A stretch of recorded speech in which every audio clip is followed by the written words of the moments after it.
विलामधील शेवटची रात्र. ती त्यांची विलामधील शेवटची रात्र होती.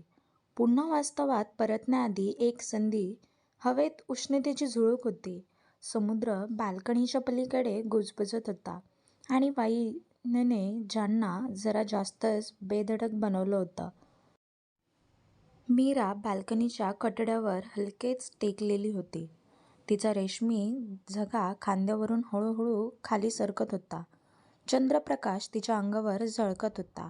तिला अधिकच मोहक बनवत होता. ती त्याच्या पावलं ऐकू लागली. जय आंघोळ करून बाहेर पडत होता. टॉवेल फक्त कमरेवर लूजली अडकलेला. तू अजूनही पॅकिंग केलं नाहीस? तो हसून विचारत. मी वाट बघत होतो तू मला विचलित करशील म्हणून. ती मागे न वळता उत्तर देते. जय हसला. तुला फक्त वाट पाहायची गरज नाही, फक्त सांग. तो तिच्या मागे येऊन उभा राहिला.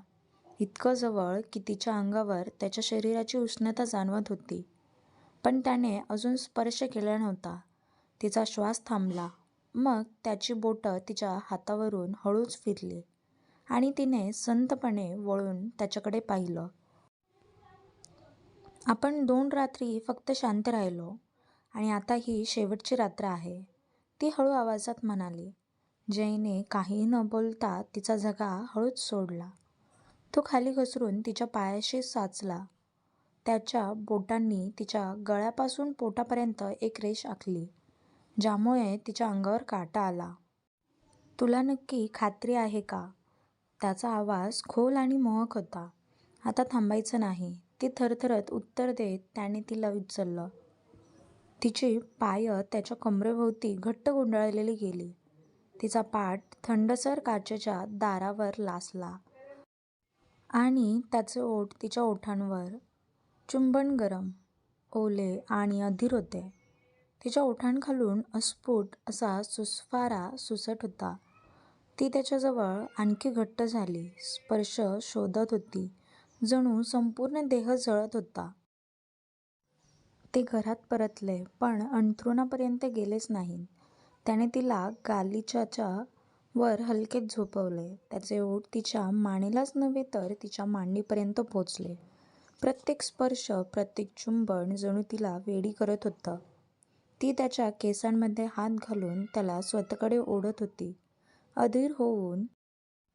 आणि शेवटी जेव्हा तो तिच्यात शिरला, त्यांचा नजरेचा संपर्क क्षणभरासाठी थांबला. प्रत्येक हालचाल धीमी होती, खोल, सखोल आणि जणू काळ थांबून गेला होता. पण मग हालचाली वेगवान झाल्या. ती थरथरली. तिचा देह त्याच्या तालावर नाचू लागला. ती तिचे पूर्ण देहभान विसरून तो क्षण जगत होती. ते दोघे पूर्ण एकमेकांत अडकलेले. त्याने तिला वस्त्रहीन केलते. तीही आता पूर्ण भान विसरून फक्त त्याच्या शरीराचा आस्वाद घेत होती. दोघे एकमेकांना घट्ट मिठी मारून चुंबन करत होते. तो तिच्या केसांमध्ये हात घालून तिला पुढे ढकलून किस करत होता. आता त्याने तिला हळूहळू बेडवर झोपवलं. गाऊनच्या प्रत्येक बटणाला स्पर्श करत त्याने तिला हलकीशी फडफडणारी साडी सरकवली. त्याच्या हातांनी तिच्या मानेला स्पर्श केला आणि तिने डोळे मिटले.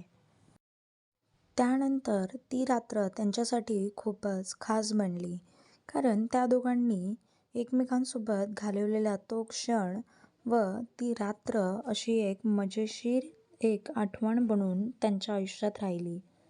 त्या दिवशी व त्या रात्री ते दोघं एकमेकांसोबत घट्ट मिठी मारून होते व तो क्षण ते कधीही न विसरणार असे एका याच्यात ठेवलेले होते. रात्र लांबत गेली आणि प्रत्येक श्वासात, प्रत्येक थरथरात तो तिच्या देहाचा अपूर्ण व पूर्ण स्वाद घेत होता. त्याने ती शेवटची रात्र अविस्मरणीय अशी, कधीही न विसरणार आठवण रात्र विसरण्यासारखी जपून ठेवली व तो पूर्ण रात्र फक्त तिच्या शरीराचा व तिचा देहाचा एक आस्वाद घेत राहिला.